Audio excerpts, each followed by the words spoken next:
Hello বন্ধুরা, যুথিকা অদ্রিজা ব্লগে তোমাদেরকে অনেক অনেক ভালোবাসা। আশা করছি তোমরা নিশ্চয়ই ভালো আছো। আর চলে এসেছি একটা নতুন ব্লগ সঙ্গে নিয়ে। আশা করব আজকের ব্লগটা তোমাদের ভালো লাগবে। তো আজ হলো মঙ্গলবার আর এখন বাজছে সকাল 7টা থেকে আজকে ব্লগটা স্টার্ট করলাম। তো বন্ধুরা, রোজ কিন্তু আমি 7টা থেকেই ব্লগ স্টার্ট করি আর 7টা থেকেই ব্লগ স্টার্ট করার চেষ্টাও করি, কারণ আর কি সকাল 6:30টায় ঘুম থেকে উঠলেও ব্লগ রেডি করতে কিন্তু একটু সময় লাগে। যাই হোক, এই যে সকালে রান্নাঘরে কিন্তু তেমন কোনো কাজ ছিল না, কারণ রাতে না রান্নাঘরের সমস্ত কাজ করে রেখেছিলাম। তো ওর জন্য সকালে রান্নাঘরের বাসি কাজ বলে কিছু ছিল না। তো যাই হোক, তারপরে ব্রাশ করে চা করে এই যে চা খেতে বসে পড়েছি। তো এরপরে রান্নাবান্না করব। আর আজকে না বিশেষ কোনো রান্নার তাড়াহুড়ো নেই, কারণ হচ্ছে কালকে ছিল 25শে ডিসেম্বর। তো যার জন্য ফ্রাইড রাইস, চিকেন কষা রান্না করা হয়েছিল। তো সেই ফ্রাইড রাইসটা না অনেকটা রয়ে গেছে, তো ওর জন্য ওটা আজকে খেতে হবে। আর চিকেন কষাটাও না প্রচুর রয়ে গেছে। তো ভাবলাম আজকে একটু সিম্পল সাধারণ রান্নাবান্না করি আর ওগুলো খেয়ে নিই, না হলে অতটা নষ্ট করতে খারাপ লাগে, তাই না? তো যাই হোক, তার জন্য আজকে রান্না করছি হলো বিলতি কমলি শাক। এই শাকটা না মানে আমার বাপের বাড়িতে হয়েছে, একটা কাকু গাছ দিয়েছিল, তো লতানো গাছ, তো সেইটাই আমাদের বাড়িতে খুব হয়েছে। তা শাকটা খেতে না খুব সুন্দর লাগে, দারুণ টেস্টি শাকটা।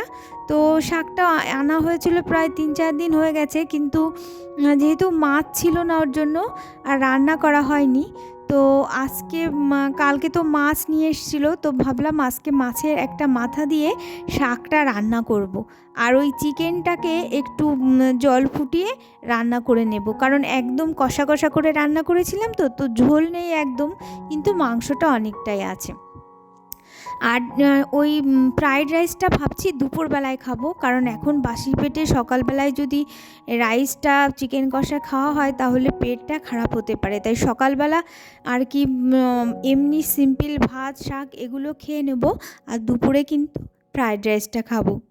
তো এই যে শাকটা রান্না করে নিচ্ছি, একটা মাছের মাথা ভাজা করে নিয়েছি, আর তাতে এই যে শাকটা নেড়ে চেড়ে জল দিয়ে দিলাম লবণ হলুদ দিয়ে। আর এই যে শাকটা কিন্তু সোমবারা করে নিচ্ছি। এই শাকটা কিন্তু এমনভাবে রান্না করতে হয়, মাছ ছাড়া শাকটা তেমন ভালো লাগে না। মাছ, তারপরে রাঁধুনি ফোড়ন, তারপরে রসুন ফোড়ন দিয়ে এই যে শাকটা আবার সোমবার করে নিলাম। শাকটা কিন্তু দারুণ খেতে। যাই হোক, শাকটা কিন্তু আমার রান্না হয়ে গেল। আর এই যে মাংসটা প্রথমে কিছুটা জল ফুটিয়ে নিয়ে তারপরে এই কষা কষা মাংসটা দিয়ে দিয়েছি। দেখো ঝোল ঝোল মাংস হয়ে গেছে। আর ওদিকে কালকে দুধ নেওয়া হয়েছিল, কিন্তু কালকে যেহেতু ফ্রাইড রাইস, চিকেন কষা খাওয়া হয়েছে ওর জন্য দুধটা আর খাওয়া হয়নি, মা একটু খেয়েছিল। তো যাই হোক, মা রাতে একটুখানি খেয়েছে, কিন্তু দুপুরবেলা তো মাও ফ্রাইড রাইসটা খেয়েছে। মা চিকেন কষা খায় না, মানে মাংসই খায় না। তো মা কিন্তু আজকে শাকটা আর দুধ আছে, এই দুধটা দিয়েই মা খেয়ে নেবে। যাই হোক, রান্না বান্নার পর আজকে একটু কিচেনের মানে গ্যাস টেবিলটা আর তার উপরে যে টাইলসগুলো আছে এগুলো একটু ভালো করে সার্ফ দিয়ে পরিষ্কার করে নিচ্ছি, কারণ প্রচুর তেল চিটচিটে হয়েছে। অনেক কদিন ধরে ভাবছি পরিষ্কার করব, কিন্তু আর হয়ে উঠছে না। তো ভাবলাম আজকে রান্না বান্নার তো তেমন ঝামেলা নেই, তো আজকে রান্নাঘরটাকে একটু পরিষ্কার করি।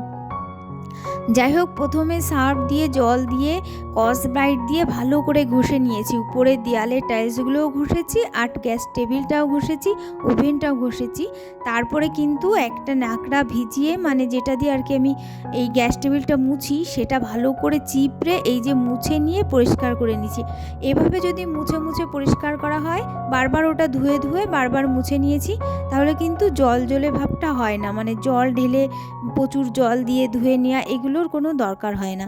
তো সুন্দর করে কিন্তু আমি গ্যাস টেবিল আর ওভেনটাকে পরিষ্কার করে নিয়েছি। আর এই যে আমার গ্যাস টেবিলে যে র্যাকগুলো থাকে সেগুলো কিন্তু আমি কলে রেখে এসেছি, সেগুলো আমি পরিষ্কার করব, কারণ সেগুলো না প্রচুর তেল চিটচিটে হয়ে গেছে।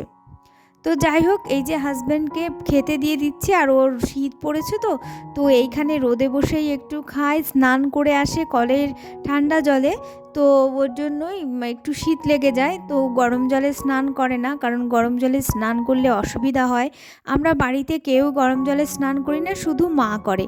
মা তো অনেক বয়স হয়ে গেছে, ঠান্ডা জলে স্নান করার মতো শক্তি নেই, তো মাকেই শুধু গরম জল দেওয়া হয়, আর আমরা কিন্তু সবাই ঠান্ডা জলে স্নান করি। তো যাই হোক, তারপরে কিন্তু এই যে শীতের দিনে গামছা না যা তেল চিটচিটে হয় কি বলবো। তো আজকে মানে জল ফুটিয়ে নিয়ে গামছাগুলোকে ভিজিয়ে রেখেছিলাম, এত তেল চিটচিটে এত নোংরা জল বেরিয়েছে কি বলবো। আর কিছু অন্য জামা কাপড়, মেয়ের জামা কাপড়ও ছিল, সেগুলো একটু কেচে দিয়েছি। আর এই গামছা 3টে দিয়েছিলাম ফুটন্ত গরম জলে, একদম সার্ফ দিয়ে ফুটন্ত গরম জলে দিয়েছি। দেখো গামছা 3টে কিন্তু খুবই সুন্দর পরিষ্কার হয়েছে। তো তেল চিটচিটে জিনিসগুলো মানে কাপড় জামাগুলো যদি পুরনো আর কি পুরনো সুতির কাপড় জামাগুলো তেল চিটচিটে যেগুলো হয় সবসময় ব্যবহার করা হয়, সেগুলো কিন্তু সবসময় একটু গরম জলে দিলে আর তাতে সার্ফ দিয়ে কাচলে খুবই সুন্দর পরিষ্কার হয়। তো যাই হোক, ওগুলো নেড়ে দিয়ে আসলে। আর আমাদের কিন্তু সকালের খাওয়া দাওয়া কমপ্লিট। আর এই যে র্যাকগুলো একটু কলে ভিজিয়ে রেখেছিলাম সেগুলো খুলে নিলাম, খুলে ভালো করে এই যে সার্ফ দিয়ে স্কচব্রাইট দিয়ে পরিষ্কার করে নিচ্ছি। এগুলোও না আমার অনেকটা সময় লেগেছে এগুলো এরকম পরিষ্কার করে ধুয়ে নিতে। তো অনেক সময় ধরে এগুলো আমি মেজে ঘষে ধুয়ে তারপরে একটা জায়গায় জল ঝরতে রেখে দিয়েছিলাম। তারপরে এই যে উনুনটাতে না কালকে আমি ভালো করে ছেঁচে রেখেছি। তো উনুনটাও তেল চিটচিটে হয়ে গেছে, তোমাদেরকে তো বলেছি যে উনুনটা এত তেল চিটচিটে হয়েছে। উনুনটার আমার আবার একটু পরিষেবা দিতে হবে, কারণ উনুনটার একটু যত্ন নিতে হবে, কারণ দেখতে একদম ভালো লাগছে না, আর কেমন যেন নোংরা লাগছে। আর ল্যাপা পোছা করলেও যেন তেল চিটচিটে ভাবটা, কালো ভাবটা হয়ে থাকছে ওই জন্য। আর উনুনটা লেপতে লেপতে অনেক পাতলাও হয়ে গেছে, তার জন্য অনেকটা মাটি এজে এই যে উঁচু করে উনুনটাকে একটু সুন্দর বানিয়ে নেব। এর জন্য আমার কিছুদিন গ্যাসে রান্না করতে হবে। আর উনুনটাকে আমার ভালো করে পরিচর্যা করে সুন্দর করে শুকিয়ে তারপরে ব্যবহার করব। দেখো আমি প্রায় 1 ঘন্টা ধরে উনুনটার পিছনে খেটে এই যে উনুনটার একটা সুন্দর লুক এনেছি। তো এখন আমার খুবই ভালো লাগছে। আর এবার আমি অনেক যত্ন সহকারে উনুনটাকে ব্যবহার করব। পাশ দিয়ে কাঠও দিয়ে দেব, যাতে তেল চিটচিটে মানে তেলটা ছিটে ওই কাঠের উপর পড়ে। তো এভাবে যত্ন করে ব্যবহার করব। যাই হোক, তারপরে কিন্তু এই যে রান্নাঘরটার উনুনটা তো সুন্দর করা হয়ে গেল। এবার রান্নাঘরটা কিন্তু আমি পরিষ্কার করে নিচ্ছি, একটু মুছে নিচ্ছি, কারণ রান্নাঘরও তো তেল চিটচিটে হয়। তো পরিষ্কার পরিচ্ছন্ন করে নিলে আমার কিন্তু খুবই ভালো লাগে। যাই হোক, উনুনটাকে কিন্তু প্রতিদিন লেপতে হবে, প্রতিদিন না, 2-1 দিন বাদে বাদে হালকা ফাটল ধরবে, আর লেপে লেপে ওটা ঠিক রাখতে হবে। যাই হোক, তারপরে কিন্তু স্নান করে নিয়েছি। সমস্ত কাজ করে স্নান করতে আমার 3টে বেজে গেছিলো, আর এখন বাজছে বিকেল 4টে। আর 4টের সময় এই যে দুধ এসছে, তো দুধটা নিয়ে নিচ্ছি। আর এখন দুপুরের খাওয়া খেয়ে নেব, তারপরে বাদবাকি কাজ।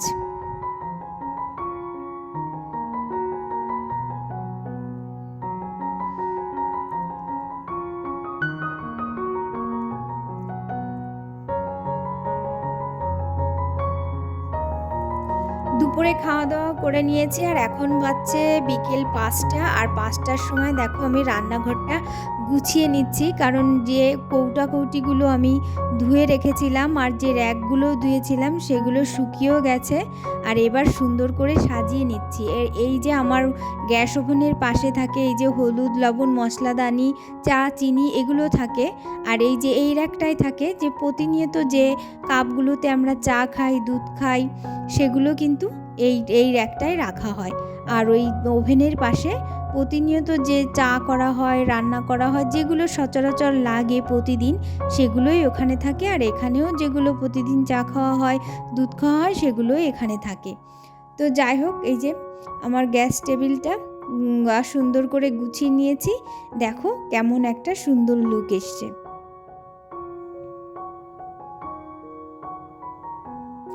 পরিষ্কার পরিচ্ছন্ন করার পর কিন্তু সব কিছুই সুন্দর লাগে। তো যাই হোক বন্ধুরা, আজকের ব্লগটা এই 5টা বাজছে এখন শেষ করছি। তোমাদের যদি কিছু ভালো লাগে অবশ্যই লাইক করো, অবশ্যই কমেন্ট করে জানিও, অবশ্যই আমার চ্যানেলটি সাবস্ক্রাইব করে আমার পাশে থেকো। তাহলে বন্ধুরা আজকের মতো টাটা, আবার দেখা হবে নেক্সট ব্লগে। সুস্থ থেকো, ভালো থেকো।